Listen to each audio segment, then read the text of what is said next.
राज्यात अतिवृष्टी, नुकसान आणि शेतकऱ्यांची वाढती अडचण या पार्श्वभूमीवर आता राष्ट्रवादी काँग्रेस शरद पवार गटाने सरकारवर जोरदार टीका केली आहे।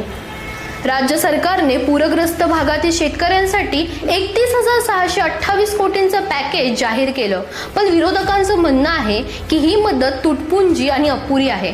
शरद पवार गटाचे आमदार रोहित पवार यांनी थेट मागणी केली आहे की हिवाळी अधिवेशन किमान 3 आठवड्यांचं घ्यावं, कारण राज्यातले प्रश्न फक्त 10 दिवसात सुटणारे नाहीत। रोहित पवार यांनी एक्सवर प्रश्न उपस्थित केला, कोरोना काळात जास्त दिवसांचं अधिवेशन घ्यावं असं सांगणारे फडणवीस साहेब आता गप्प का? ते पुढे म्हणाले, सरकारने शेतकऱ्यांना भरीव मदत देण्याची दानत दाखवली नाही, पण आता तरी 3 आठवड्यांचं अधिवेशन घेण्याची हिंमत दाखवावी। या पार्श्वभूमीवर नागपूरमध्ये होणाऱ्या अधिवेशनात महागाई, वीज दर, बेरोजगारी आणि शेतकऱ्यांच्या मदतीचा मुद्दा पुन्हा एकदा केंद्रस्थानी राहणार आहे। तुमचं मत काय? सरकारचं पाऊल योग्य आहे का विरोधकांची मागणी रास्त आहे? आम्हाला कमेंटमध्ये नक्की सांगा।